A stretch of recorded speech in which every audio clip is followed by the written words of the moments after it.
最近再販が少ないガンプラを手に入れた時、ちょっと作るのビビっちゃう自分がいるんだよねってことで、どうもプラミンです。ということで今回はそんな最近はねちょっと手に入りにくい、入手困難な大人気なこちらのキット、はい、HG ライトニングゼータガンダムを作ってレビューしていきたいと思います。こちらのキットね、ガンダムビルドファイターズトライの最終回に出てきたガンプラなんですけど、これがねまあめちゃくちゃかっこいいのよ。個人的にもめっちゃ好きだし、多分世間のみんなもめっちゃ好きなんだと思う。だからもう超人気で、再販の頻度もそこまで高いってわけじゃないのもあって、再販されるとねもう速攻で売り切れるレベルで超人気なこのキットなんですが、たまたまね再販で買うことができたので、今回はこちらを作っていきたいと思います。箱の側面はこんな感じ。箱の側面にはしっかりとポージングとかこういうね機体のギミックがしっかりと載ってます。反対側にはライトニングゼータの軽い設定と立ち姿の写真が2枚。このビルドファイターズトライはねかなり個人的にユーマの機体がすごい好きで、もうライトニングガンダムもそうだしライトニングゼータもそうだけどめっちゃ好きなんですよね。ってことで早速中身見ていきましょうか。ではいざ開封。ランナーの袋は意外と多いかも。思ったより多いな。ランナーの袋は全部で5袋。はい、ということで内容物はランナーが全部で11枚と、エフェクトパーツ、ポリキャップ2つ、ホイールシール、説明書になってます。ポリキャップは PC7 といつもの PC002 が2つで、ホイールシール見てみると赤い部分がちょっと色分け足りないのと、この多分ダクトかな、イエローの部分が結構多くなってますね。このライトニングゼータガンダムなんだけど、名前の通りゼータガンダムがベースの機体になってるから、ガンプラもねゼータがベースで流用ランナーあるのかなって思ったんですが、ランナータグにもライトニングゼータガンダムって書いてあって、この11枚のランナー全部ライトニングゼータって書いてあります。完全新規造形なんだね。初めて知ったわ。実質ゼータガンダム2個目みたいな感じですね。でこのキットなんですけど、この黒と赤のゼータガンダムといえばっていうバインダー部分、これね HG の普通のゼータの方だと色分けされてないんですが、このねライトニングゼータの方はパーツで色分けされてるらしいんですよね。これがね作るの初めてだからあれなんですけど、赤い部分は色分けされてるらしいです。この端っこのこういう赤い部分、これが多分バインダーの赤い色分けのパーツになってると思います。ディテールもすごい細かくて、ライフルのディテールなんかもねしっかり刻み込まれてるし、外装に関してもモールドが2種類の太さで彫られてたり、丸いねリベットモールドっぽいのもしっかりと入ってるんですよね。フェイスパーツはツインアイが一体成形になってるタイプですね。なんか顔も普通のゼータガンダムとちょっと違う感じらしい。エフェクトパーツはいつものグニグニのやつですね。こういうバインダーの黒いパーツも造形しっかりしてて、モールドもねこういった部分かなり細かい。このライトニングゼータガンダム本当にめちゃくちゃキットのクオリティ高いらしいので、めちゃくちゃ楽しみです。でこのライトニングゼータはね変形がオミットされてる代わりに、こうやってなんかバインダーを武器にすることができるらしい。ということで早速このライトニングゼータガンダム作っていきましょう。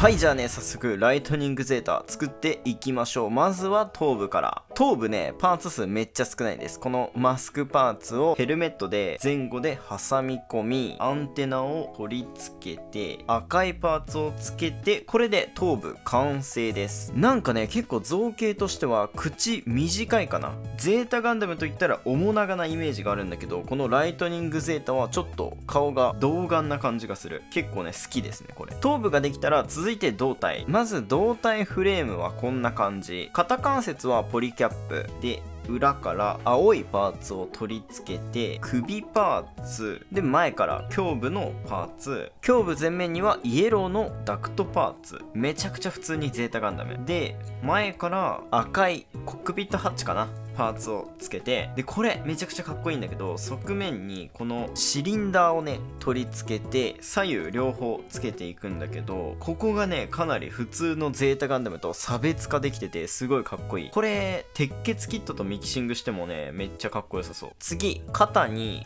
この白いパーツをつけて、反対側にも取り付けて、これで胴体完成です。かなりゼータガンダムなんだけど、このシリンダー部分が差別化できてる感じ、形状としてもねいい感じですね。じゃあ頭部つけてみよっか。はい、頭部つけるとこんな感じ。これ普通にこうヒュッって見せられたらゼータガンダムだね。普通にゼータ。はい、そしたら続いてワン部作っていきます。まず肩アーマーからだね。さらに上にもホワイトのパーツを、裏側にブルーのパーツをつけて挟み込みで、この横にホワイトのパーツをつけて、胴体側にはグレーのパーツ。すごいね、この肩アーマーだけでかなりパーツ数多い豪華な仕様になってますね。で、関節はこんな感じでめっちゃ標準的な関節で、二の腕のパーツを取り付けて肩アーマーと接続で、前腕部の方はこんな感じのパーツがあるので、ポリキャップをまずはめて、ホワイトのパーツで、これをブルーのパーツで挟み込みで、今回ねちょっと珍しく素組みなんだけどシール貼ってみてます。で、最後にここの赤いパーツを取り付けて、これをさっき作ったワン部に取り付け、ハンドパーツを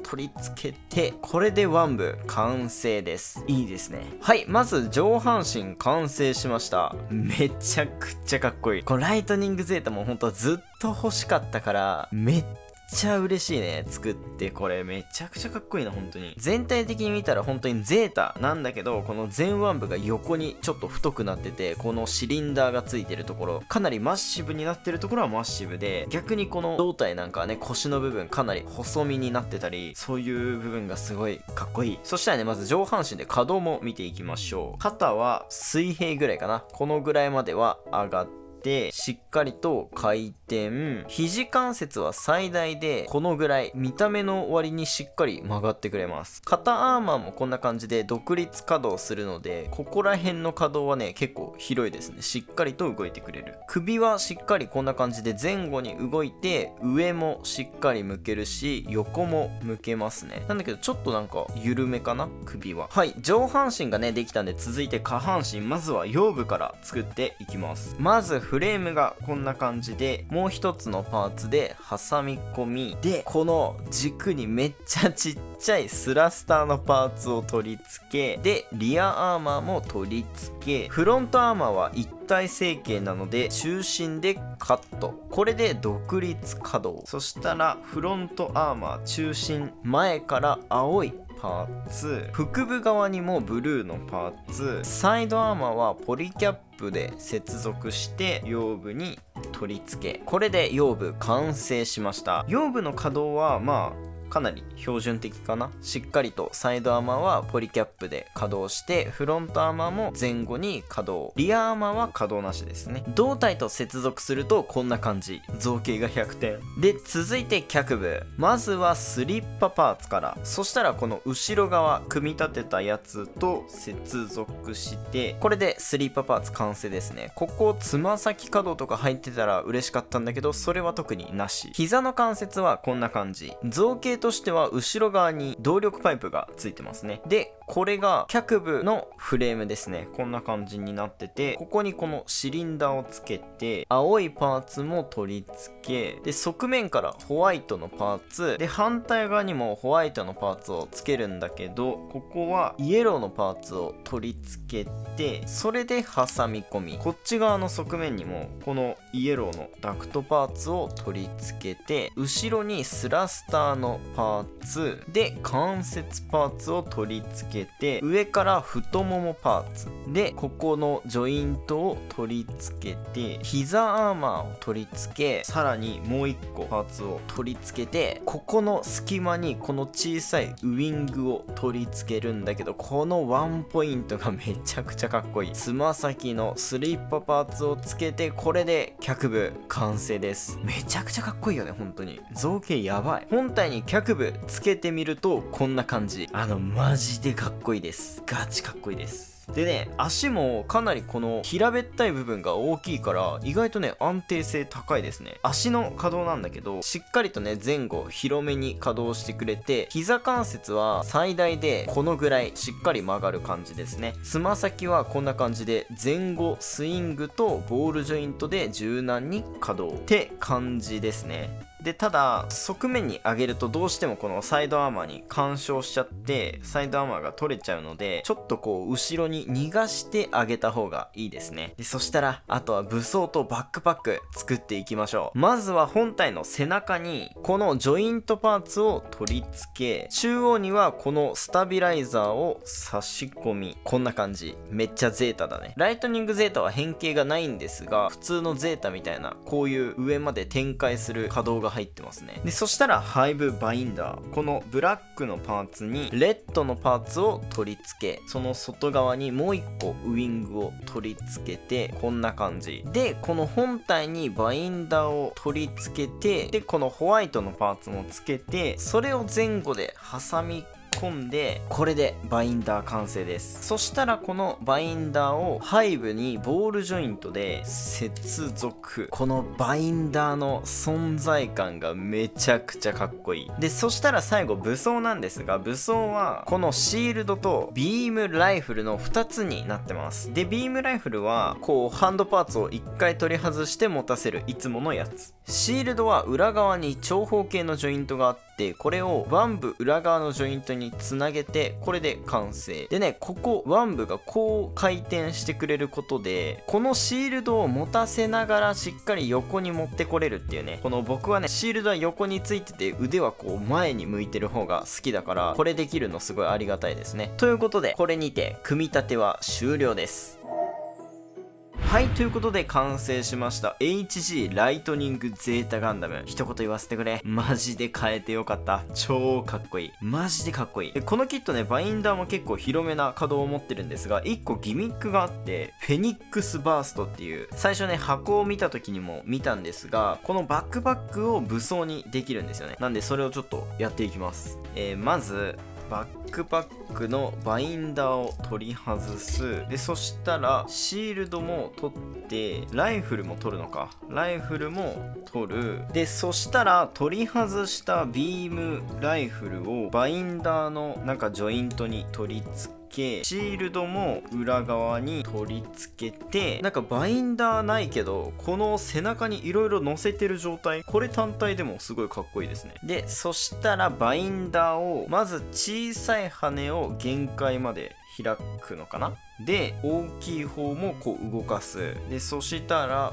このジョイントを引っ張り出して、反対側も同じようにこんな感じで、そしたらこのビームエフェクトをウィング部分に取り付けて、これをワン部側面にジョイントを取り付けて、まずこれでなんかトンファーみたいな、めちゃデカトンファーみたいな、こんな感じのができます。これでこうね殴りかかるみたいなのもできると。で最後キャノン形態、これはさっき取り付けたこのシールドとライフルを取り外して、ワン部をこう前に向ける。でシールドにも持ち手がついてるのでワン部に取り付けて、でこんな感じでなんかうまいこと角度を調整して、これでキャノン形態完成です。こっちのビームライフルは特に使わないみたいですね。どうですかこれ？もうビルド系って感じ、もうなんかザ・ビルドシリーズのガンダムって感じでめちゃくちゃ好きですね。こういうギミック大好き。このエフェクトもねかなりちょっとこう分厚い感じになってて、存在感のあるエフェクトって感じ。この右手の方は何も持ってないからこうお飾りではあるんだよね。お飾りではあるんだけど、シールドの軸自体がこうやって回ってくれるから、中心にこうしっかり寄せることができるし、右手の方も